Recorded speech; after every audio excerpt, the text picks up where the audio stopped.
quand la tristesse arrive, je sais tu es là, toujours près de moi.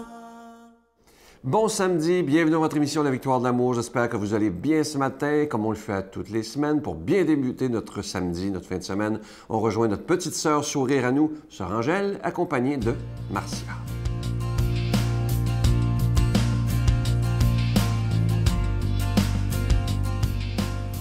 Sœur Angèle, bonjour. Oui, bonjour, Marcia. Il fallait vraiment qu'on parle de pâtes avec une Italienne. Absolument. Comme vous, je veux dire. Oui. Puis on va parler de pâtes, mais aussi de l'effet rassembleur des pâtes. Tu sais, quand on dit on va manger un bon spaghetti, là, Oui. il y a quelque chose là. Parlez-moi d'abord des joueurs du Canadien il y a plusieurs années. Très longtemps, quand il y a eu la Coupe Stanley, moi, imaginez-vous que j'ai fait le souper à la Sapinière, ça n'existe même plus. Et puis, je suis allée, et dans le temps, avant qu'il aille jouer, on faisait cuire une grosse patate au four avec la crème sûre dedans. Ensuite, on faisait une croix dessus. Ensuite, on faisait cuire un filet mignon de 8 onces, tac, et on donnait un coke. Et À puis, chaque joueur, avant d'aller jouer. À chaque joueur. Puis là, il partait jouer. Aujourd'hui, les tâches ont changé. Mais il n'empêche qu'il a emporté la Coupe Stanley. Oui. Aujourd'hui, Il devrait peut-être... on devrait dira peut-être rien, recommencer à on va manger. laisser faire. Mais aujourd'hui, c'est des Alors, pâtes. Et là, on a décidé de leur faire cuire des pâtes. Alors, des pâtes de qualité. Ça prend vraiment des pâtes semolino duro. Et ça réconforte. Semolino duro, qu'est-ce que ça veut dire? Semolino duro, du blé dur. Qui n'est pas moulu, qu'il est tout simplement écrasé par 2 pierres en granit. Et ça donne de l'énergie. De l'énergie, et les pâtes restent toujours al dente. C'est comme quelqu'un que tu veux vraiment lui donner de la sympathie, de l'accueil. Dans une table, c'est fait pour accueillir. Et les pâtes, pourquoi qu'on met du spaghetti? Parce que là, je vais te le dire tantôt, le spaghetti, il faut le rouler avec la fourchette. Oui, et très lentement. Et très lentement. Alors, le repas peut durer 3 heures, 4 heures. Et c'est pour ça que les Italiens sont minces, parce qu'ils mangent lentement. Oui, il y a le temps de digérer avant. C'est comme quelqu'un t'envoie une bêtise.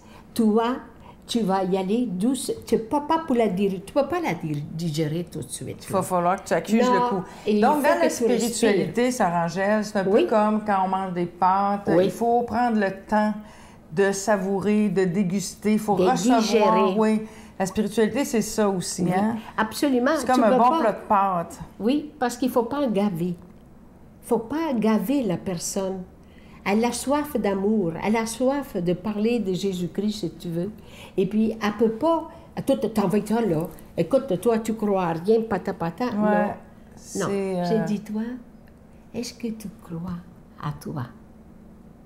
Ça, c'est important. Est-ce que tu crois à toi? Le reste va venir tout seul. Et à table, il y a des échanges.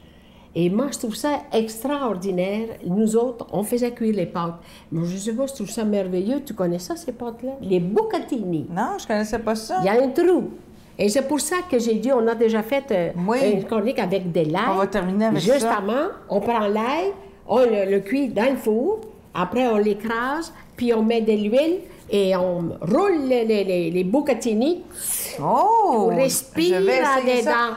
Hop! Et voilà. Puis en même temps qu'on mange notre plat de pâtes, ben on se branche à la vie, on se branche aux êtres humains qui sont autour de nous à table. Surtout. Merci beaucoup. Avec un échange à l'écoute. Merci infiniment. Merci, Marcia.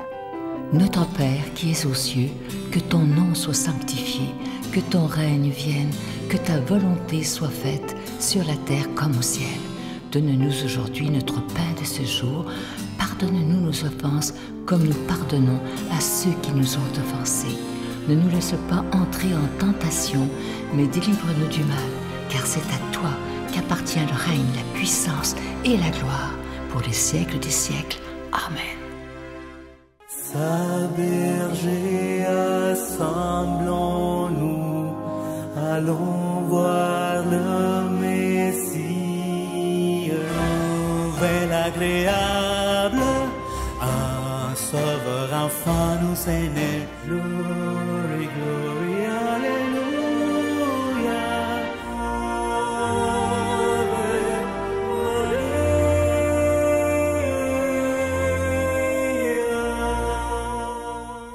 suis tellement heureux de vous parler de ce magnifique cadeau du mois. C'est une habitude depuis plusieurs années à la Victoire de l'amour de vous présenter l'Ange de Noël. Cette année, collection 2018, il est en épinglette, il est argenté et orné de véritables petits zircons. Et comme à chaque année, ce petit Ange de Noël, il est déjà béni. Et évidemment, vous le recevrez avec un don de 25 $ et si vous en voulez deux, avec un don de 40 $. Et en plus, vous recevrez un reçu pour fin d'impôt. Je vous donne l'adresse, la Victoire de l'amour, casier postal 120, succursale Boucherville à Boucherville, le J4B 5E6. Je vous la redonne, la Victoire de l'amour, casier postal 120, succursale Boucherville à Boucherville, le J4B 5E6. Également par téléphone, par carte de crédit du lundi au vendredi de 8h30 à 16h30 dans le 514-523-4433, 523-4433 ou sans frais le 1-888-811-9291,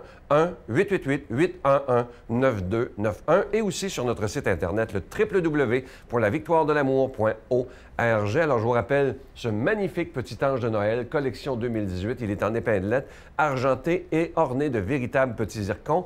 Il y a beaucoup de gens qui nous demandent, je vous en parle depuis quelques semaines, si le chapelet de Jésus Miséricorde, qui est en cristal, fabriqué par les religieuses à Mexico, est toujours disponible. C'est toujours disponible. Vous pouvez le commander en même temps que l'ange, si vous voulez. Ça nous fera plaisir de vous l'envoyer parce que c'est vrai, je dois vous dire, ce chapelet, c'est le plus beau qu'on a eu dans les 23 dernières années. Et vous nous l'avez prouvé parce qu'il y a encore des gens qui en demandent et qui en demandent. Alors, il est toujours disponible et surtout que ça se donne vraiment bien en cadeau de Noël, même à des jeunes qui vont le porter fièrement. Merci de votre générosité.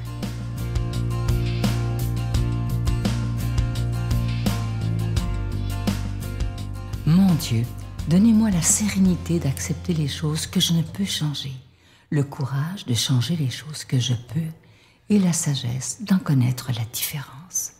Amen. Aujourd'hui, la parole de Dieu est proclamée par quelqu'un qu'on apprécie beaucoup. Il est de Trois-Rivières. Il est pasteur, le révérend Joël Lapierre.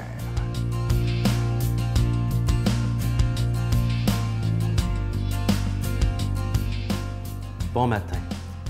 Nous sommes dans l'Évangile selon Luc, chapitre 20, le verset 27.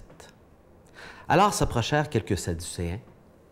Les Sadducéens contestent qu'il y ait une résurrection.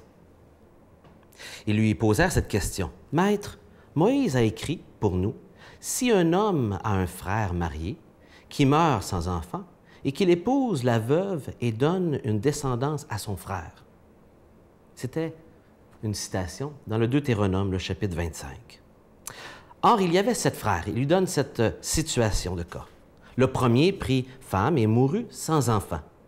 Le second, puis le troisième, épousèrent la femme. Ainsi, toutes les 7, ils furent sans laisser d'enfant. Finalement, la femme mourut aussi. Eh bien, cette femme, à la résurrection, duquel d'entre eux sera-t-elle la femme, puisque les 7 l'ont eue pour femme? Jésus leur dit, « Ceux qui appartiennent à ce monde-ci prennent femme et mari, mais ceux qui ont été jugés dignes d'avoir part au monde à venir et à la résurrection des morts ne prennent ni femme ni mari. C'est qu'ils ne peuvent plus mourir, car ils sont pareils aux anges. Ils sont fils de Dieu, puisqu'ils sont fils de la résurrection, et que les morts doivent ressusciter. » Moïse lui-même l'a indiqué dans le récit du buisson ardent, quand il appelle le Seigneur le Dieu d'Abraham, le Dieu d'Isaac et le Dieu de Jacob. Dieu n'est pas le Dieu des morts, mais des vivants, car tous sont vivants pour lui. Quelques scribes, prenant la parole, dirent « Maître, tu as bien parlé. » Ils n'osèrent plus l'interroger sur rien. Dans les versets précédents, les pharisiens et d'autres groupes, les scribes, posent des questions à Jésus. Ils l'interrogent et ils ont l'intention de le pogner en flagrant délit d'une réponse pour laquelle ils peuvent l'accuser. Ils veulent le trouver en tort. Les réponses de Jésus les avaient réduits au silence face à leur orgueil, mais pas à la foi pour autant. Leur orgueil était heurté profondément, et cela ne fit qu'endurcir davantage leur cœur. Preuve que ce ne sont pas les bonnes réponses qui amènent des changements, ni la foi dans la vie d'un homme. Il faut un cœur humble et sincère. Et ces gens, bien, ils avaient des croyances, les Sadducéens, ils suivaient strictement les Saintes Écritures dans l'Ancien Testament, et pourtant, ils avaient des incompréhensions et des conflits avec les pharisiens.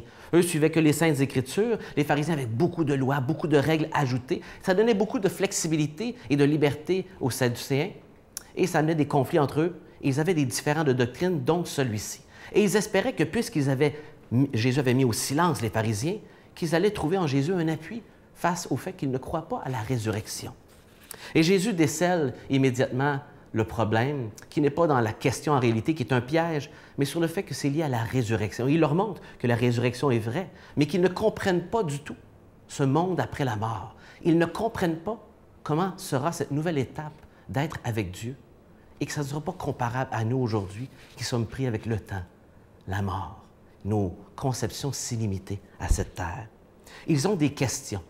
Et Jésus sait déceler qu'ils ne posent pas les bonnes questions et ils n'auront pas les bonnes réponses. Il va en profondeur atteindre les motifs cachés. Vous savez, on a tous des questions qu'on se pose sur la foi, sur Dieu, sur Jésus, sur la Bible, sur la vie. Et beaucoup de ces questions cachent derrière eux des blessures, des choses qu'on a vécues, des pensées cachées, des mensonges cachés. Et souvent, on pose des questions à l'apparence, mais en réalité, même lorsqu'on reçoit la réponse, tout comme ces gens, cela ne nous satisfait pas parce que derrière, il y a des motifs, des blessures, des choses qui font qu'on a des déceptions et que dans le fond, même la bonne réponse ne nous satisfait pas. Et certainement, Jésus veut répondre à vos questions. Certainement, comme avec ces gens-là, Jésus veut que vous trouviez des réponses, mais avez-vous le cœur ouvert pour entendre sa voix, pour entendre sa réponse qui ne sera pas exactement ce que vous voulez? Est-ce que vous voulez entendre ce que vous désirez ou vous voulez entendre ce que Dieu a à dire, ce que Jésus a à dire? Jésus répond.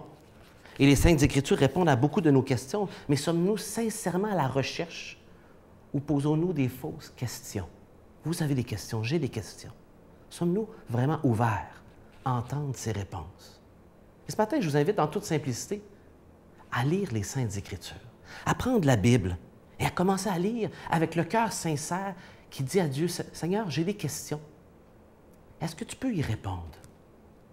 Est-ce que tu peux me donner des pistes de réflexion? » Et m'aider à tasser ces obstacles qui m'empêchent d'entendre réellement, guérir ces blessures.